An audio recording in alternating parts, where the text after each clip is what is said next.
नमस्कार मु स्वाधीन आपण को स्वागत करुच्ची आमर स्वतंत्र साक्षात्कार को दर्शक बंधु जमीती कि आपण जानती वर्तमान कोलकातार आरजिकर हॉस्पिटल रे जो भली घटना घटी ताकू नेकी सारा देश रे प्रोटेस्ट होची डाक्तर माने प्रोटेस्ट करुछंती सेमानको सुरक्षा वर्तमान प्रश्नवाची सृष्टि होची जे घटना घटी जी विक्टिम अछंती तांकर जड़े सांग अछंती मो संगे नम्रता दत्त सहित आलोचना करवा जे से विक्टिम केमिति थिले कौन है एवं कौन जानती विषय रे एवं घटना विषय रे कौन जानती सहित आलोचना करवा में। तो स्वागत है नम्रता जी। नमस्ते। आप जो घटना घटी है आरजीकर हॉस्पिटल में आप उसको कैसे लेते हैं? ये बहुत ही दुखदायक घटना है। तो आप जैसे डॉक्टर जो काम करते हैं आप कैसे सेफ्टी फील करते हैं? इस घटना से पहले हमको लगता था, हम जूनियर डॉक्टर से हम ट्रेनिंग में हैं और हम दिन में रात में हमेशा हॉस्पिटल में कभी ना कभी ड्यूटी करते हैं। हॉस्पिटल हमारा सेकंड होम जैसा है। इस घटना से पहले हमको लगता था कि हम हमारे सेकंड होम में पूरा सेफ है, कि हमें यहाँ पे कोई कुछ नहीं कर सकता है। लेकिन इसके बाद हमें डर लगता है, डर ये हो गया है कि हॉस्पिटल के अंदर भी कोई मुझे कुछ कर सकता है, छोटा बड़ा कुछ भी कर सकते हैं। तो इस डर के साथ अपना काम करना, ट्रीटमेंट देना, ये पेशेंट के लिए और डॉक्टर के लिए दोनों के लिए सही नहीं है कि डर के साथ काम करना है। वो लॉन्ग टर्म शॉर्ट टर्म दोनों चीज़ के लिए ख़राब है। आप नाइट शिफ्ट भी करते होंगे? बिल्कुल, नाइट शिफ्ट हम ट्रेनी डॉक्टर्स को करना पड़ता है, सब अस्पताल में सारे इंडिया में करना पड़ता है। तो आप घर में जब निकलते हैं, घर से जब निकलते हैं क्या कह के निकलते हैं और घर वाले कितने परेशान होते हैं जब आप निकल रहे हो और जब आप घर से निकल के घर से निकालने के समय हमारे पिता माता फैमिली मेम्बर्स हमको कहते हैं कि हॉस्पिटल पहुंच के फ़ोन करना। अच्छा। मतलब हॉस्पिटल में पहुंच गया मतलब उसके बाद वो सुरक्षित हैं। लेकिन अभी वो चीज़ भी नहीं रहा। ये है हमारा डर का कारण। हॉस्पिटल में आते जाते हुए जो रास्ता है, पब्लिक प्लेस है, वहाँ पे हैरेसमेंट, मोलेस्टेशन, ये हम इंडिया में अभी ऑलमोस्ट नॉर्मल हो चुका है, जो नहीं होना चाहिए था। लेकिन हॉस्पिटल के अंदर आने के बाद हम जो सोचते थे कि हम सेफ हैं, आज हम वो भी नहीं रहे। यही हमारा मेरा दुख है। नहीं, ये आप लोग का कैसा काम रहता है और पेशेंट के साथ आप किस तरह ट्रीटमेंट कराते हैं और रात में ड्यूटी कैसे रहती है? रात में ड्यूटी रहता है कि हम हॉस्पिटल में रह के जब भी कोई पेशेंट को ज़रूरत होगा हम जाके उनको देखेंगे, या फिर इमरजेंसी ओटी हो रहा है वहाँ पे हम हेल्प करेंगे, या फिर ओटी हम खुद करेंगे। तो बहुत समय ऐसा होता है कि हम हॉस्पिटल में ही है और पेशेंट को वार्ड में ज़रूरत होगा तो हम तुरंत वहाँ पे जाएंगे। फर्स्ट ईयर का कैसे होता है और सेकंड ईयर का कैसे होता है? वो हर एक हॉस्पिटल का कितना उसके पास मैन पावर है, कितना वहाँ पे पेशेंट का लोड है, उसके ऊपर डिपेंड करता है। First year, second year, intern या एसआर, इसमें कोई फ़र्क नहीं है। हम सारे ट्रेनी डॉक्टर्स हैं और हम सब नाइट ड्यूटी, डे ड्यूटी सब कुछ करते हैं। अच्छा, रात में तो रात भर भी जागना पड़ता होगा और मतलब खाना पीना भी छोड़कर जागना पड़ता होगा? एट ए स्ट्रेच हमको 24 आवर्स हो या 36 घंटा हो या कभी कभी 48 आवर्स भी ड्यूटी करना पड़ता है। 48 आवर्स कभी कभी किसी जगह पे करना पड़ सकता है। तो रात को हॉस्पिटल के ड्यूटी का मतलब समय में खाने का मौका नहीं मिलता है, रात को सोने का मौका नहीं मिलता है, ये स्टैंडर्ड है। फिर भी हम कोशिश करते हैं कि अगर बीच में जाके कभी खा के आए, 1-2 घंटा कभी सो लें, ताकि हम पेशेंट को ज़्यादा बेहतर केयर दे सकते हैं। नहीं, सोने के लिए तो टाइम नहीं होता होगा? नहीं होता है। हाँ। हमेशा नहीं होता है। 1-2 घंटा कभी कभी निकाल के अगर किसी के पास मौका होता है तो सोते हैं, कभी कभी नहीं होता है मौका तो हम नहीं सोते। अच्छा, हॉस्पिटल में थोड़ा रेस्ट रूम वगैरह फैसिलिटी होता है या नहीं होता है? सब अस्पताल में सेम नहीं है। देखिए एम्स या पीजीआई या जो बड़े बड़े सेंट्रल गवर्नमेंट का अस्पताल है या फिर कुछ प्राइवेट बड़े बड़े अस्पताल में शायद डॉक्टर के लिए एक ड्यूटी रूम होता है जहाँ पे वो बैठ के रेस्ट ले सकते हैं, खाना खा सकते हैं।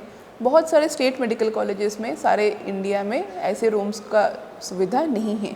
तो वहाँ पे बैग कहाँ रखे, 2 मिनट कहाँ बैठे, 2 मिनट कहाँ सोए, वो सब कुछ बहुत क्वेश्चनेबल रहता है।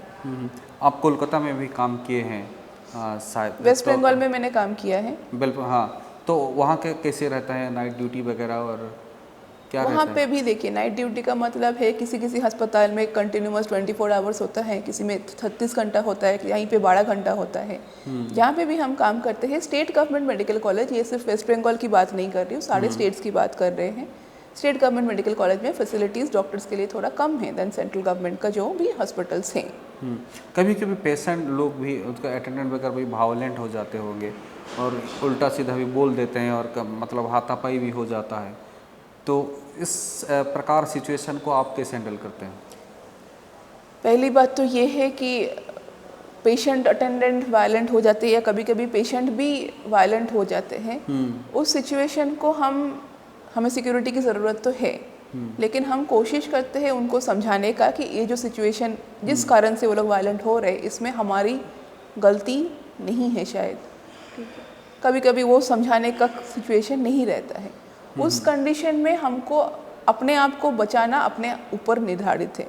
अच्छा, कभी हमेशा सिक्योरिटी गार्ड मिलेगा, हेल्प मिलेगा ऐसा नहीं है, वो हॉस्पिटल के ऊपर हॉस्पिटल से हॉस्पिटल डिपेंड करता है। ठीक है। और क्योंकि यहाँ पे इंडिया में कोई लॉ ऐसा लेजिस्लेशन लॉ ऐसा नहीं है, कुछ कुछ स्टेट में अपना लॉ है स्टेट गवर्नमेंट का, कुछ कुछ स्टेट्स में लॉ नहीं है, तो हमारे कोई बैकअप नहीं है कि हम लॉ के अंडर आके कुछ मांगे कि इतना संख्यक सिक्योरिटी गार्ड्स होना चाहिए या फिर कुछ अलार्म सिस्टम होना चाहिए। ये ऐसे चीज़ें हम, क्योंकि कोई लॉ नहीं है, ये सिस्टम कुछ सेंट्रलाइज्ड नहीं है या फिर कुछ फिक्स्ड सिस्टम नहीं है। जिस हॉस्पिटल के पास इतना रिसोर्स है उस हॉस्पिटल वैसे कोशिश करता है अपने वर्कर्स को प्रोटेक्ट करने का। अच्छा, अभी जो आरजी कर जो हॉस्पिटल कोलकाता में है, वो जो इतना बहुत दुखदायी घटना घटी है, तो वो जो लड़की है अभया, उसका नाम तो दिया गया है, तो वो आपके साथ पढ़ती थी सर? हाँ, मेरे से जूनियर थी वो। हमने साथ में अंडर ग्रेजुएट जो MBBS है वो कोर्स किए हैं, उसके और मेरे लगभग 4 साल एक साथ कॉलेज में गुजरा है। तो एक शांत लड़की थी, कॉलेज जाती है, आती है, पढ़ाई करती है, उसके साथ या कोई भी अगर शांत नहीं भी होता है, ठीक है, उसके साथ एक शांत हो या ना हो, उसके साथ ऐसे दुर्घटना घटेगी ये हम एक्सपेक्ट नहीं करते थे। ठीक है, आज तो एक डॉक्टर के साथ हुआ है, कल वो किसी नर्स के साथ हो सकता है, किसी सफाई वाले कर्मचारी के साथ हो सकता है, कोई पेशेंट के साथ हो सकता है, कोई पेशेंट की घर वाले के साथ हो सकते हैं, हॉस्पिटल के अंदर हो सकते हैं, ऐसा हमने एक्सपेक्ट नहीं किया था। नहीं, जब आप पढ़ रहे थे तो हैरानी हुआ जब ये खबर पता चला, जिस दिन ये घटना पता है उस दिन शाम तक हमको पता चला है, हैरानी हुआ है। पहला सोच था कि कैसे ये हो सकता है हॉस्पिटल के अंदर। दूसरा बात ये है कि उस इंसान के साथ हुआ है जिसको मैं पर्सनली पहचानती हूँ, और अगर नहीं भी पहचानती थी तो भी वो घटना उतना ही घिनौना हरकत है। आपको क्या लगता है एक बंदा ऐसा कर सकता है या कुछ लोग मिले हुए हैं इसमें? जैसे कह रहे हैं जो इन्वेस्टिगेशंस की, शायद 1 से ज़्यादा लोग उसमें इन्वॉल्व्ड हैं। तो अरेस्ट किया है एक ही बंदे को, तो इन्वेस्टिगेट करने के बाद ही और कोई जो भी पीछे है, शायद कोई और है तो वो सामने आएगा। इसके बाद मॉब आती है और ये सुनने में आ रहा है कि हाँ एविडेंस मिटा देती है। जो मॉब वायलेंस हुआ है वो बहुत ही मतलब और भी शर्मिंदगी की बात है कि यहाँ पे एक प्रोटेस्ट चल रहा था, वहाँ पे मॉब आके वहाँ पे अटैक किया है, और साथ में जो पेशेंट्स थे, उसके पेशेंट अटेंडेंट्स थे और नर्सिंग स्टाफ थे, हॉस्पिटल में जाके हॉस्पिटल प्रॉपर्टी का भी तोड़फोड़ किया है। वो बहुत ही और भी शर्मनाक है, क्योंकि हॉस्पिटल का इतना कीमती प्रॉपर्टी तोड़फोड़ करने के बाद हमें अगला मरीज़ को इलाज देना मुश्किल होता है। आपको क्या लगता है कि वो एविडेंस मिटाने के लिए आए थे या वो मॉब आए हैं किस लिए मुझे नहीं पता है। अटैक करने आए हैं, हॉस्पिटल तोड़ने आए हैं, एविडेंस मिटाने आए हैं, किस लिए मॉब आए हैं मुझे नहीं पता। लेकिन जब भी मॉब वायलेंस होता है, मॉब का कोई इंटेंशन नहीं होता है, वहाँ पे सिर्फ वायलेंस ही वहाँ का उनका इंटेंशन है। मोटिवेट हुआ, क्या मोटिव था उनका? डॉक्टर्स जो प्रोटेस्ट करे उनको मारना, ठीक है, एविडेंस मिटाना उनका मोटिव था, डॉक्टर्स को मारना उनका मोटिव था, या हॉस्पिटल तोड़ना उनका मोटिव था, वो मुझे नहीं पता है। लेकिन जब भी मॉब आता है, होता एक बड़ा सा वायलेंस, जिससे रिकवरी करना हॉस्पिटल के लिए काफ़ी महंगा पड़ता है, और अगला पेशेंट का इलाज बोलना चाहिए। हॉस्पिटल का जो एडमिनिस्ट्रेशन जो है, तो उन्होंने पहले गलत बताया, गलत इन्फॉर्मेशन दिया। एक हॉस्पिटल जिसके ऊपर आप डिपेंडेंट हो, आप जिसको मतलब जिसका सुरक्षा दायित्व आपके ऊपर है, वो मीडिया से गलत बोल रहे हैं, इन्फॉर्मेशन रॉन्ग दे रहे हैं, आप इसको किस तरह से लेते हैं? सही तो नहीं हुआ है, हम्म।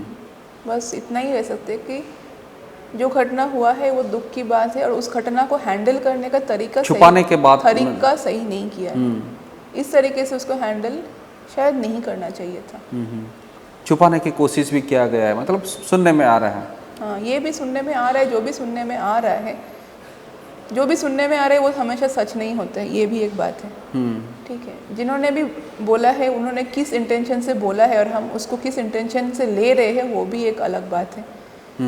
लेकिन छुपाने का कोशिश अगर किया हुआ है वो सही नहीं किया है, या फिर जिस तरीके से इन्होंने हैंडल किया है सिचुएशन को वो सही नहीं है।